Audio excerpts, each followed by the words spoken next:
अष्टावक्र गीता की सरल व्याख्या की इस नई श्रृंखला में हम 7वें अध्याय के सार को प्रस्तुत करते हैं। मुनि अष्टावक्र राजा जनक को आगे समझाते हुए कहते हैं कि ज्ञानी आत्मा में ही स्थित रहता है। जनक, ज्ञानी व्यक्ति बाहरी वस्तुओं से अपना अस्तित्व नहीं जोड़ता।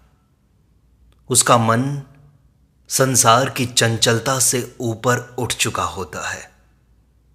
वह न सुख में उलझता है न दुख में टूटता है। सब कुछ होते हुए भी वह भीतर से निष्प्रिय रहता है। उसे पता होता है कि सभी अनुभव क्षणिक हैं। उसकी दृष्टि आत्मा पर केंद्रित होती है।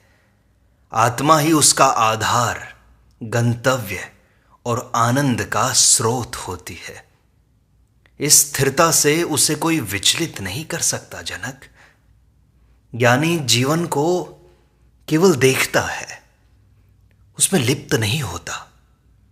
वह साक्षी भाव में स्थित रहता है। यह स्थिति कोई प्रयास से नहीं, अनुभव और आत्मबोध से आती है। ज्ञानी जानता है कि मैं देह नहीं, आत्मा हूं। यह उसकी अंतः स्थिति बन जाती है। जनक, आत्मा स्वतंत्र और शुद्ध है, देह से परे है। जो आत्मा है वह जन्म नहीं लेती और न ही मरती है। वह नित्य, अजन्मा और साक्षी है। देह, मन और इंद्रियां बदलती हैं, पर आत्मा कभी नहीं बदलती। ज्ञानी इस सत्य को जानकर देह के साथ अपना संबंध तोड़ देता है। वह शरीर की आयु, रोग, मृत्यु से डरता नहीं। आत्मा सदा शुद्ध है, उसमें कोई विकार नहीं लगता। संसार की कोई क्रिया आत्मा को प्रभावित नहीं कर सकती। जैसे आकाश में उड़ते पक्षी आकाश को छू नहीं सकते, वैसे ही कर्म आत्मा को नहीं छूते। जो इस अनुभव में स्थित होता है वही मुक्त होता है। जनक, देह में रहते हुए भी वह देह से परे जीता है। जनक, जाने रहना कि आत्मा एक ही है। भेद केवल दृष्टि का है। संसार में जितने भी जीव हैं वे सब उसी एक आत्मा के भिन्न भिन्न प्रतिबिंब हैं। जैसे एक ही सूरज हजारों जलकुंडों में अलग अलग दिखता है, वैसे ही आत्मा भी। अज्ञानी व्यक्ति भेद को देखकर भ्रमित होता है। वह रूप, नाम और व्यवहार के अनुसार भिन्नता को सत्य मान लेता है। ज्ञानी जानता है कि आत्मा एक रस है, अद्वितीय है। इस दृष्टि से वह किसी में भेद नहीं करता। उसे कोई प्रिय या अप्रिय नहीं लगता। यह समदृष्टि ही उसके अंतःकरण की शुद्धता है। एकता का यह बोध उसे करुणा और संतुलन में रखता है। यही आत्म साक्षात्कार की शुरुआत है। आत्मा का कोई प्रारंभ या अंत नहीं होता। जनक, आत्मा तो कालातीत है। वह समय के बंधनों में नहीं आती। जब कोई यह जान लेता है तब भय समाप्त हो जाता है। मृत्यु का भय केवल उन्हीं को होता है जो आत्मा को शरीर मानते हैं। आत्मा न कभी उत्पन्न होती है न कभी समाप्त होती है। यह ज्ञान होने पर ही व्यक्ति स्थिर और निर्भय हो पाता है। न भविष्य की चिंता, न अतीत का पछतावा। ज्ञानी वर्तमान में स्थित रहता है। उसका आत्मविश्वास बाहर से नहीं, भीतर से आता है। जनक, उसका आधार शाश्वत है, अस्थाई नहीं। यही आत्मा की अनंतता की अनुभूति है। और जनक, ज्ञानी को कुछ भी पाना या खोना नहीं होता। जिसे आत्मा का बोध हो गया कि वह जानता है, वह पूर्ण है। उसे किसी वस्तु, व्यक्ति या परिस्थिति से कुछ भी नहीं चाहिए, क्योंकि वह जानता है कि सब कुछ क्षणिक है। उसे कुछ खोने का भी भय नहीं होता, क्योंकि आत्मा को खोया नहीं जा सकता। वह किसी भी प्राप्ति से उत्तेजित नहीं होता और किसी भी हानि से दुखी नहीं होता। उसका संतुलन उसकी पहचान बन जाता है। यही आत्मनिर्भरता है जनक। वह भीतर से संपूर्ण रहता है। इसलिए ज्ञानी प्रसन्नता को कभी भी बाहर नहीं खोजता, क्योंकि आत्मा न तो करता है न करवाता है। सभी क्रियाएं देह और मन के स्तर पर होती हैं। आत्मा केवल साक्षी है। जैसे सूरज केवल प्रकाश देता है पर कुछ भी करता नहीं है, वैसे ही आत्मा है। जब कोई यह जान लेता है तब उसे अपने कर्मों से भी वियोग हो जाता है। तब वह करता हुआ भी अकर्ता हो जाता है। उसका दृष्टिकोण ही बदल जाता है। कर्म आते हैं और चले जाते हैं, पर वह स्थिर रहता है। वह जानता है मैं केवल साक्षी हूं। इसी भाव से कर्म बंधन समाप्त होते हैं। और जनक, आत्मा निर्लिप्त है, जैसे कमल जल में। कमल का पुष्प जल में रहता है, पर जल उसे भिगो नहीं सकता। ऐसे ही आत्मा संसार में रहते हुए भी उससे अछूती रहती है। यह समझना अत्यंत आवश्यक है। ज्ञानी संसार के मध्य रहते हुए भी उसमें फंसता नहीं है। वह जानता है कि सब कुछ बदल रहा है, लेकिन आत्मा कभी नहीं बदलती। संसार का कोई सुख दुख उसे भीतर से छू नहीं पाता। यही निर्लिप्तता उसे शांति देती है, और आत्मा का स्वभाव ही शांति है। आत्मा को पाने के लिए कहीं जाना नहीं होता, केवल उसकी पहचान करनी होती है। वह सदा हमारे भीतर विद्यमान है। जब मन शांत होता है तब आत्मा का स्वरूप प्रकट होता है। ज्ञानी इस शांति को खोजता नहीं, केवल उसमें स्थित होता है। वह किसी भी स्थिति में अपनी शांति को खोता नहीं है। संसार की गति के बीच भी वह भीतर से शांत रहता है। यह शांति स्थायी होती है, अस्थायी नहीं। यही आत्मा का सच्चा लक्षण है जनक। और ज्ञानी कर्मों के पार होता है। ज्ञानी जानता है कि कर्म मन और शरीर की सीमाओं में घटते हैं। आत्मा पर उनका कोई प्रभाव नहीं होता। वह करता है पर उसमें लिप्त नहीं होता। वह फल की इच्छा से मुक्त होता है, इसलिए उसका कर्म बंधन का कारण नहीं बनता। उसकी दृष्टि साक्षी की होती है। वह जानता है कि केवल दृष्टा रहकर ही मुक्ति संभव है। यही कारण है कि प्रत्येक कर्म में स्वतंत्र और लिप्त रहता है वह। और ज्ञानी को संसार में कुछ भी खींच नहीं पाता। जब आत्मा का अनुभव हो जाता है तब इंद्रियों की सारी ललक, सारी इच्छा समाप्त हो जाती है। तब न रूप आकर्षित करता है, न शब्द आकर्षित करता है, और ना ही गंध, रस और स्पर्श।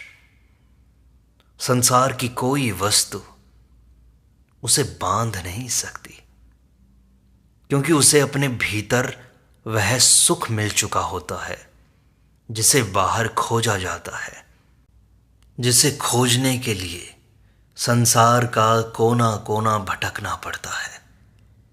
ज्ञानी के लिए संसार एक चलचित्र जैसा हो जाता है, जो आता है और चला जाता है।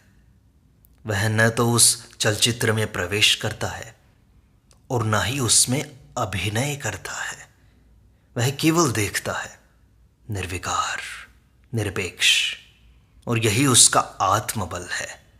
साक्षित्व ही सबसे प्रमुख साधना है। साक्षित्व आत्मा को स्थिर करता है, आत्मा को दिखलाता है कि आत्मा एकदम शांत, निर्भय, निर्विकार, निरपेक्ष है। और आत्मा एक दर्शक की भांति केवल देखती है। जैसे किसी मंच पर नाटक चल रहा हो, वैसे ही यह संसार चलता है। आत्मा उस दर्शक की तरह है जो सब देख रहा है पर उसमें उलझता नहीं। ज्ञानी इसी भाव में स्थित होता है। वह स्वयं को दृश्य नहीं, दृष्टा मानता है। जब भी मन उलझता है वह पीछे हट जाता है और देखता है केवल कि कौन देख रहा है। यह प्रश्न उसे आत्मा तक पहुंचा देता है। उसकी चेतना केवल साक्षी बन जाती है और यही बोध उसे मुक्त करता है। और आत्मा में कोई गति नहीं होती जनक। मन चलता है, देह चलता है, विचार चलते हैं, पर आत्मा स्थिर रहती है। वह अचल है, अडोल है। ज्ञानी स्थिरता को पहचान कर उसमें स्थित होता है। वह जानता है कि आत्मा कहीं नहीं जाती और कहीं से नहीं आती। सब कुछ उसके भीतर ही घट रहा है। वह बाहर नहीं जाता, वह तो केवल भीतर लौटता है। यह अंतर्दृष्टि ही उसका ध्यान बन जाती है। जहां गति नहीं वहीं शांति है, और जहां शांति है वहीं तो आत्मा है। और ज्ञानी की पहचान भीतर की प्रखरता से होती है। ज्ञानी बाहर से सामान्य दिख सकता है, बिल्कुल सामान्य, पर भीतर उसकी दृष्टि परम तीव्र होती है। वह प्रत्येक अनुभव को उसकी जड़ में जाकर देखता है। उसे किसी भ्रम में नहीं रखा जा सकता। उसकी विवेक दृष्टि उसे तुरंत सत्य और असत्य में भेद करना सिखा देती है। वह किसी भी आवरण से प्रभावित नहीं होता। उसे ये संसार कभी भी अपने प्रभाव में नहीं ले सकता। माया कभी भी उसे अपने पाश में जकड़ नहीं सकती। वह तो इनसे सदा मुक्त हो जाता है। उसकी बुद्धि स्वच्छ और निर्मल हो जाती है। यही भीतर की प्रखरता है जो उसे संसार में रहते हुए भी आत्मा में स्थिर रखती है। और आत्मा तो एक निर्विकल्प प्रकाश है, केवल प्रकाश है। उसमें कोई विकल्प नहीं है, न यह न वह तो केवल है, केवल प्रकाश, निर्विकार, निराकार। और ज्ञानी इस प्रकाश को भीतर अनुभव करता है।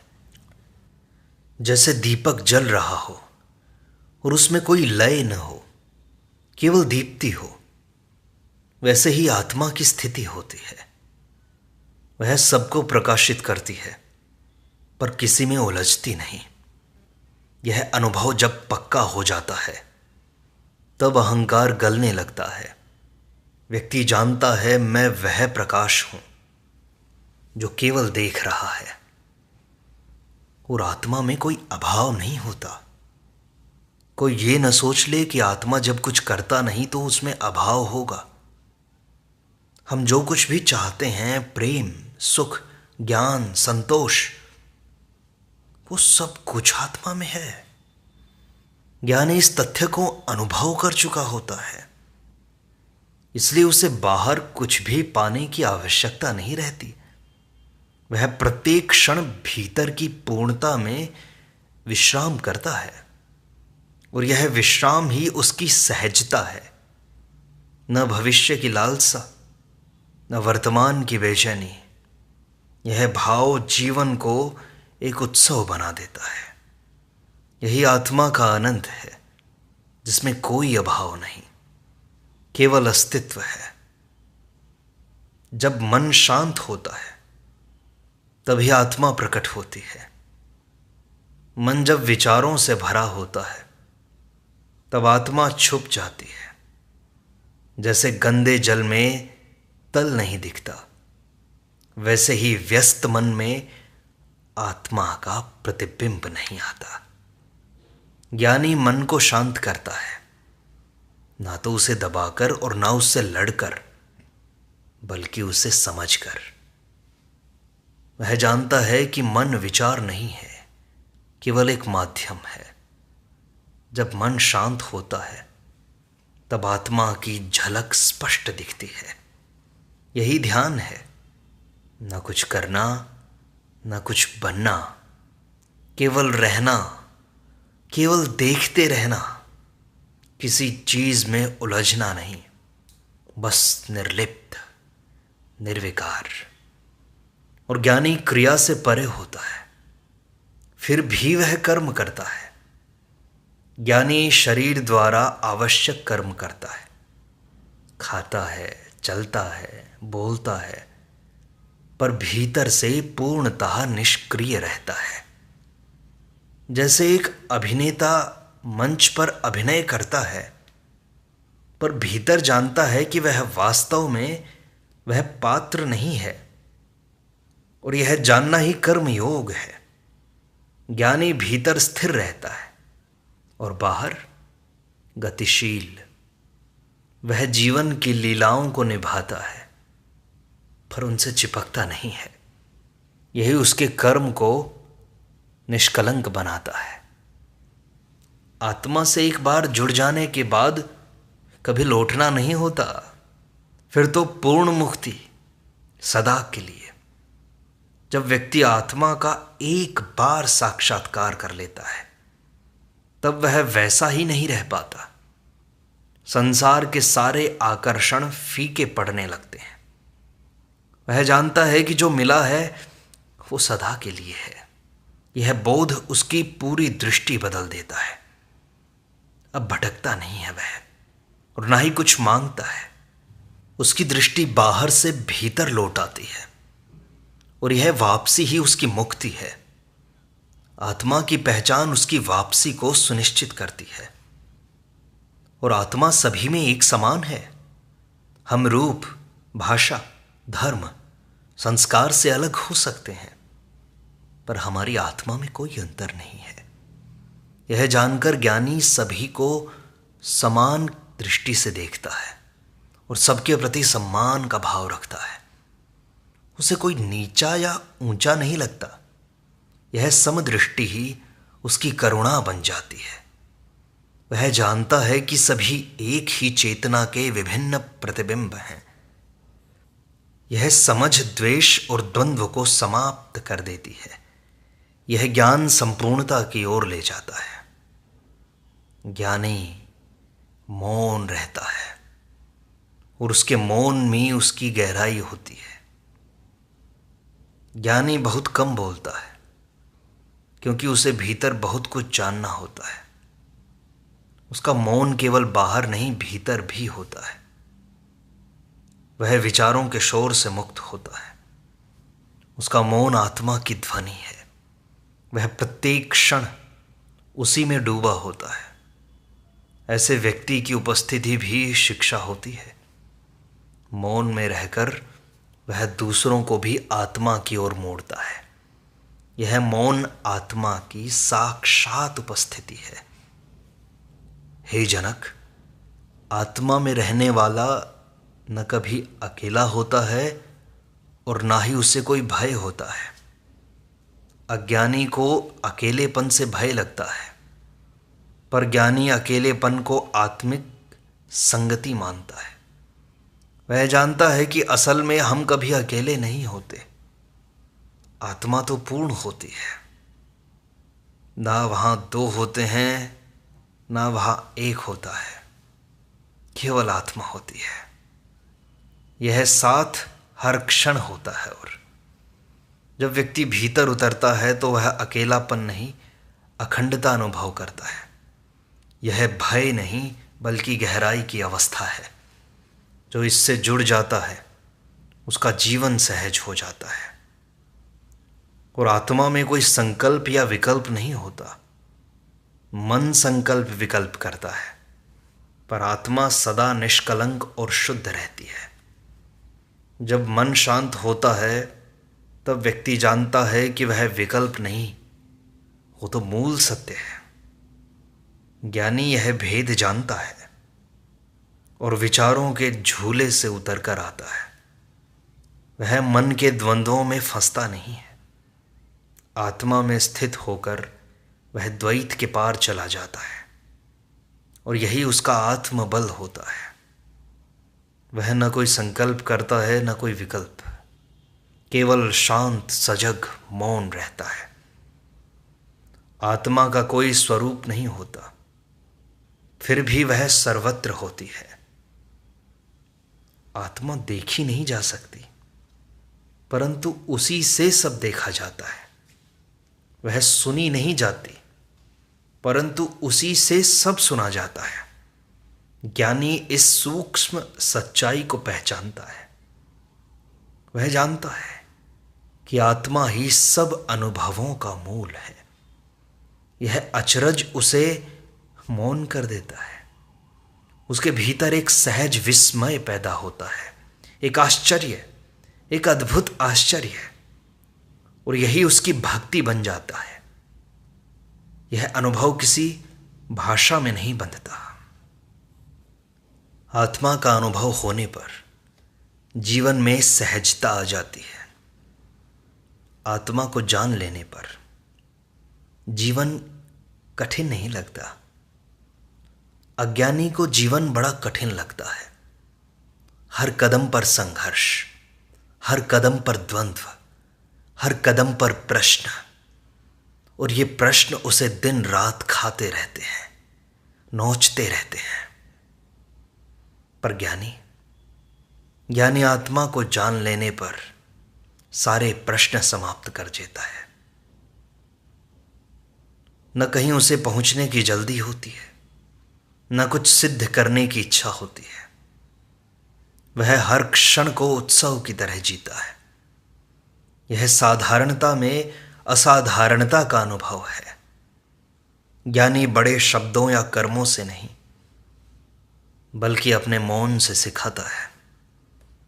उसका जीवन एक प्रमाण बन जाता है, आनंद का, दृष्टा भाव का, चैतन्य का, सच्चिदानंद परमात्मा का। और यही उसकी सच्ची तपस्या होती है।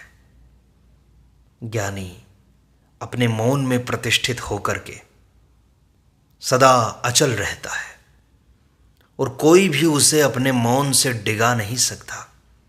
कोई भी परिस्थिति उसे उस मौन से चला नहीं सकती, क्योंकि वह जानता है कि संसार तो एक कल्पना मात्र है और वह कल्पना सच्ची नहीं है, वास्तविक नहीं है।